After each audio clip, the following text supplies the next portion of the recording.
Gentlemen, I'm delighted to be here. Given my age, I'm delighted to be anywhere. The theme that unites us this evening is basically, why isn't there anti-Semitism, anti-Zionism, anti-Israelism in China, India, and Japan? You can throw in South Korea. My knowledge of this is fairly recent. I did a book on Japan and the Jews during the Holocaust. I teach Israeli foreign policy, so obviously this is an important part of Israel's foreign policy. And my attention now is more on Jewish communities in Asia. There's been an amazing revival. A growing number of Israelis are increasingly dismayed at the dimension, content, and of the vilification, demonization, delegitimization of Israel, mostly in Western Europe, even a number of American campuses, professional associations in the shape of BDS. In an otherwise pretty dismal situation, I bring you good news. And that is, there's a ray of light emanating from South and East Asia. There are expressions of growing economic, cultural, scientific, political, and military ties. No wonder then, in the view of a hope and hostility to Israel, expressed regularly in anti-Israel voting patterns, over 130 UN members, chief among them 57 nation-strong Muslim bloc. Obviously they vote against Israel. And therefore Netanyahu may be expressing the views of many in Israel who will call for seeking stronger ties with the nations of India, China, and Japan, irrespective of the type of government they have on how they vote in the UN.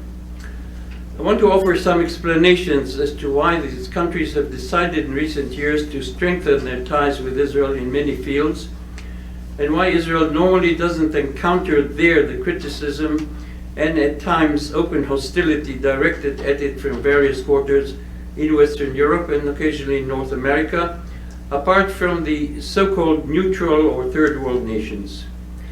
The key explanation, I think, has to do with the fact that there has not been in recent years expression of anti-Semitism, anti-Zionism, and anti-Israelism, although they keep voting against Israel at the UN and many international forums, arguing that they support the concept of what they call delinkage, or somebody used the term multi-directional policy, multifaceted policy.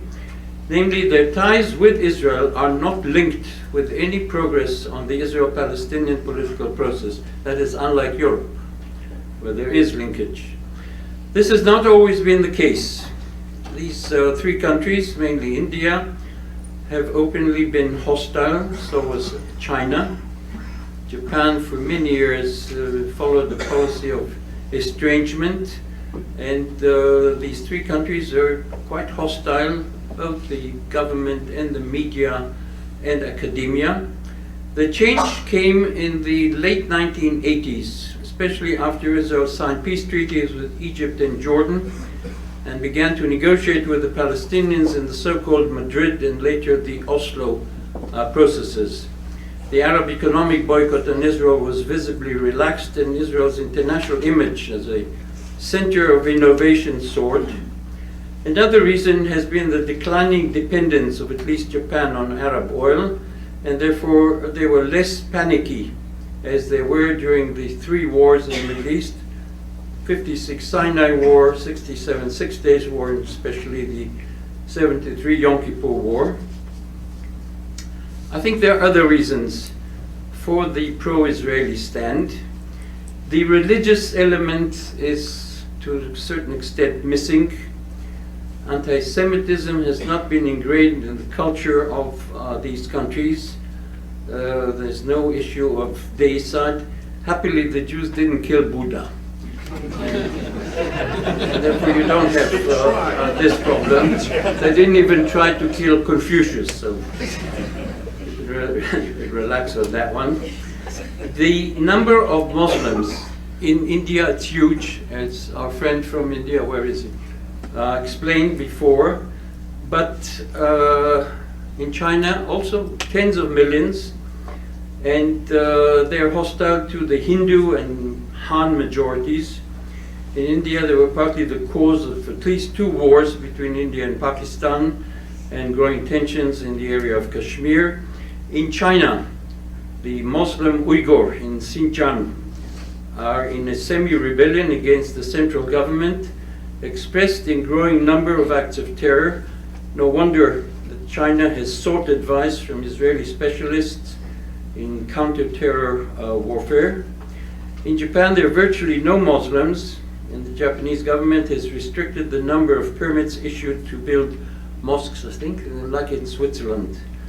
Recently, there was a draft law tabled at the upper house of Japan making anti-Semitism and other hate crimes illegal. Relations between Israel and China, India and Japan and South Korea are not burdened by memory of Holocaust. On the contrary, India did welcome thousands of Jewish refugees fleeing from the Japanese, mainly from Burma and Malaya and Singapore. It's true that they required certain evidence of means, but the money was contributed mainly by the rich Indian Jews and one American organization. And India even took in a few hundreds of Jewish refugees from Europe. In China, some 25,000 Jews survived the war mostly in the ghetto in Shanghai and in various cities in the north, Harbin, Mukden, Tianjin, in relatively peace. They survived the war. The only casualties in the Jewish ghetto in Shanghai were those killed by an American bombing raid in July 1945. There were no Jews in Korea, there were no Jews in Taiwan, and those few Jews who were living in Japan were basically unmolested. One Chinese diplomat, a consul general in Vienna, Ho Feng, and one Japanese diplomat, much better known, Sugihara Chune, issued transit visas to Japan and to China to Austrian and Polish Jews in late 1930s, in the case of Sugihara in the summer of 1940. Although formally Japan was part of the Axis alliance during the Second War, they never adhered to the Nazi final solution. There's no record of anti-Semitism in ancient and certainly in modern China. On the contrary, nationalist leaders, top among them Sun Yat-sen, expressed support for the Zionist movement as early as 1923. The Zionist organization asked for support from Asian countries, and it received from Japan, from Thailand, God knows why, and I think the reason is because the Thai ambassador or consul in London was a Jew, so he decided it would be nice, and from the founding father of modern China, Sun Yat-sen, who expressed support for the Zionist movement as early as 1923. So did his son, Sun Fo, who supported Zionism in 1947. In Japan, there were many anti-Semitic publications and expressions from the 1920s to the present. The Japanese learned their anti-Semitism mainly from white Russians who ran away from Russia after the Bolshevik Revolution. Before that, there was enormous admiration for especially one Jew, Jacob Schiff, who put together 2 loans that kept Japan afloat during the Russo-Japanese War, and he was very much admired. He became for them a symbol of Jewish power, Jewish control of international finance and international politics.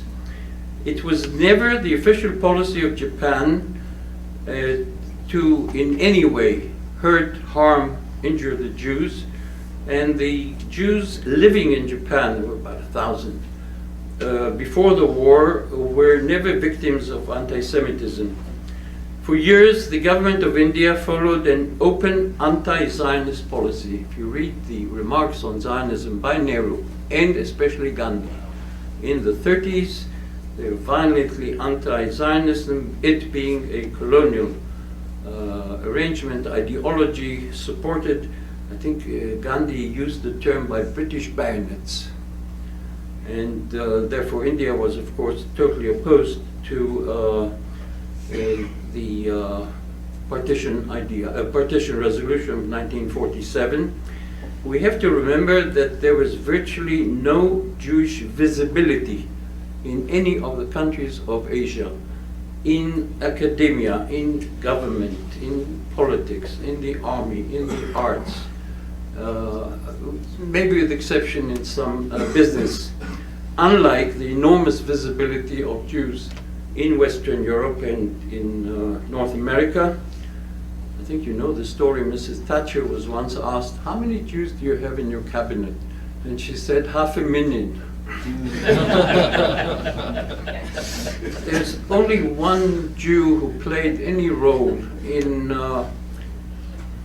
politics in Singapore, Chief Minister David Marshall. He was born David Mishal, and he was Chief Minister for, I think, 2 years. Apart from that, no Jewish name. It is true that in China there's enormous admiration for Jewish names and for Jewish persons. Einstein, Trotsky, Karl Marx, and the man they called Floyd. I never knew who was Floyd. They told me Sigmund. And now they have a new hero, and that's Mark Zuckerberg.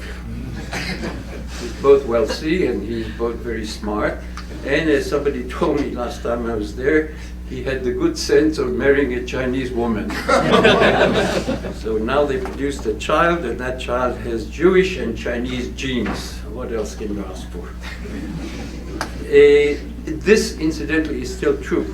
There's no Jewish visibility in any of these sections in society, politics, and law, and so on. In view of the growing awareness of Israel and its achievements in many fields, due to easy communications, tourism, academic and commercial exchanges, there have been growing admiration for Israel's achievements, mainly in science, technology, industry, medicine, irrigation, farming, regional planning, desalination of water, and the use of solar energy in the fight against desertification. Above all, there was enormous admiration for Israel's military technology and advanced weapons system. Our first attempt to deal with technical aid was to Burma. The Burmese asked Israel, "Can you do a regional planning which includes the growth of rice?" We said, "Of course we can do. We never grew rice. We don't have water in Israel for rice.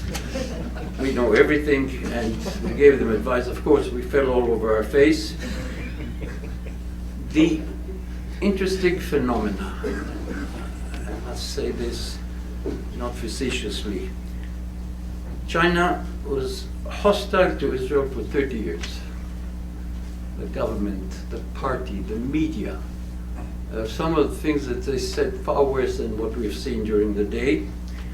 They came to us in late 70s because they discovered after 3 wars they fought against Vietnam, against India, and against Russia. There were border clashes. They realized that their weapons, old Russian-made weapons, were no good. And they asked around, who knows anything about Soviet weapons? The rumor is that Kissinger said to them, go to Israel. They said, what do they know about it? They said, they know a lot about it. How do they know that the Russians gave them armaments? They said, yes, indirectly. They captured them in 56, 67, 73. And one day, I think it was 84, a October 1 parade in Beijing, and they are parading tanks. And somebody next to me said, Rega, I know this gun. It's ours. India also. The deal essentially is arms. Last week, if all was well, we should have signed an agreement for $3 billion. Israel is the 4th largest major arms supplier to India. the founding fathers of Israel must be turning in their grave, but this is the reality. They came to us because of weapons. They never say weapons, they say technology, innovation, science, industry, and so on. There's also the myth that the Jews control the world. And, how much more time do I have? 6 minutes. 6 months. A friend of mine told me in the foreign ministry in 1994, he gets a call from the airport, he must come immediately, Makara. There's a chap here who says that he is deputy foreign minister of Vietnam. So he goes down to the airport, indeed, deputy foreign minister of Vietnam. Shalom, shalom, to what do we owe the pleasure? We have come to sign full diplomatic relations with you. Vietnam was very hostile, God knows why, because we didn't do anything to them, but very hostile. And the man said, what's the occasion? It is well known that you control America. And we were told, you've got to go to Israel and get a receipt. And I said, what do you do? He said, I didn't know if I should cry or laugh. And he said, decided on my own, I'm going to confirm it. Yes. It turned out, by the way, this was not the only image in Vietnam. A number of the republics in Central Asia, Kyrgyzstan, Tajikistan, Uzbekistan, and the other stans, also the same story. There was somebody here from Hungary. After the Soviet Union disappeared from Hungary, Hungarians called in Prime Minister Shamir twice. Urgent, you must come. Why? We want you to do certain things for us in Washington, because you control Washington. You have that image, what you can do. Now, there's another reason for this amazing phenomena. Israel is seen also as an island of stability in the midst of turmoil, revolution that has seized the Arab world since the onset of the Arab Spring. You know what has happened in the Arab Spring. In Japan particularly, after the beheading of 2 Japanese, the Japanese public was horrified. And this, and believe it or not, the setting up of an Israeli military field hospital in Fukushima after the tsunami, had enormous impact on the Japanese people. Unlike the appearance of BDS in American and European campuses, there's been growing relations between Israeli universities and colleges and their counterparts, mostly in China, India, and South Korea, less so in India. A friend of mine who teaches Jewish thought, I think you know him, Elchanan, told me that the Korean students saved the Department of Jewish Studies. The Israelis are not interested. Thank God for the Koreans. They're interested in this. 60,000 Israelis every year in India. This is now the place to go. 60,000 every year. That's an amazing thing. Last week, the Deputy Prime Minister of China was in Israel, Liu Yandong, and she signed an agreement with 7 Israeli universities. We anticipate there are now 800 students, Chinese students in Israel. We anticipate 3,000 in about 5 years. That says something for what is happening, and therefore no BDS in Chinese campuses. There's another reason, and that is the growing number of Israelis and Jews and Israeli commercial, academic, and diplomatic presence in all these countries. At the end of the war, there were about 200 Jews left in China, virtually none in other places. Today, the estimates are 25,000 in China, plus a few thousands more in Korea, Singapore, Manila, Philippines. They're coming back to Burma, Thailand, and a few other places. There's another thing in the Asian nations, is a tradition of trying not to interfere in the domestic affairs of other nations for the fear that this policy could boomerang. I would suggest to you another reason. the present governments of India, China, South Korea, and Japan. Modi in India, Xi Jinping in China, Shinzo Abe in Japan, and Park in Korea, South Korea, are far more nationalistic regimes who find it easier to get along with essentially right-wing nationalist government in Israel. They're less concerned about issues such as human rights, freedom of speech, and media, rule of law. They do not seem to be overly concerned about such issues with continued Israeli occupation, West Bank settlements, issue of Jerusalem, holy sites. I need 2 more minutes. Yes. Future of Palestinian refugees, situation in the Gaza Strip. By and large, the media in those countries seems to be far more friendly to Israel than in the past, probably taking a cue from their government policy. Much has to do with, I mentioned, Israel's military capabilities. In recent years, there's been a growing number of investments, especially Chinese investments in Israel. Last year, they invested about $6 billion. They bought, among other things, Nuba. And by the way, they're now laying off 500 people already. A trade between Israel and China started in '92 with 50 million. Last year, 2015, $11.4 billion. A lot of money. Anti-Israelism, anti-Zionism, anti-Semitism expressions could harm Chinese economic interests in Israel, and they are becoming bigger and bigger. Israel is a founding member of the Asian Infrastructure Investment Bank and figures prominently in what the Chinese call One Belt, One Road plan for connecting the Indian Ocean and Mediterranean. There's a plan to build a railway from Eilat to Ashdod, and a Chinese company is now building a new port in Ashdod. And interestingly enough, a Chinese company acquired Israeli cosmetic firms called Ahava. They're doing products of Red Sea. They moved it from Mitzpeh Shalem, not for any political reasons, but they say basically it's far away. We want something in central Israel. It seems that Chinese companies will help to build the Israeli light train and subway system. I hope they do, because then they'll cut the time for construction by half. This is what they did. They built a tunnel near Haifa, connecting the seacoast with Zvulun Valley. They delivered it about a year earlier. It's unheard of in Israel. China and Japan are very sensitive to economic sanctions.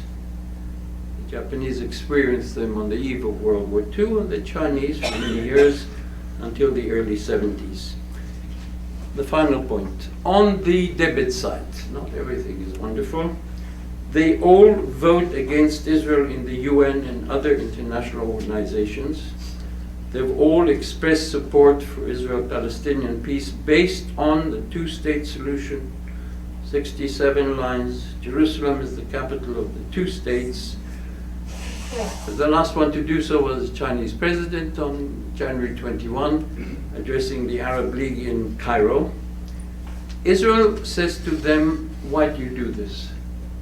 Something we asked the African leaders in the 60s during the honeymoon. And the answer essentially is what you care. It's not important. China and the UN are not very friendly. China was excluded from the UN until '71. It's wrong. We do care, because it's an expression of policy. And it has a cumulative effect. But basically their argument is two totally different things. We vote, but bilateral relations are what counts. And China, for example, has shown no interest in joining the quartet. Israel has no objections to Asian countries aiding the Palestinian Authority or even the Hamas in Gaza. Israel encourages projects involving Chinese money, Jordanian Palestinian and Israeli participation in this. None of these governments are now involved in any attempts to demonize, delegitimize, or isolate Israel. On the contrary, everything that they have done in recent years points to the other direction. This does not mean that this could not change. It could, definitely. This is no either slowly or abruptly. Much depends on what is going to happen in the region, in the international economy, in the attitude of the United States. But for the time being, we have a sense in Israel of satisfaction that at least from the east, the sun is shining. Thank you.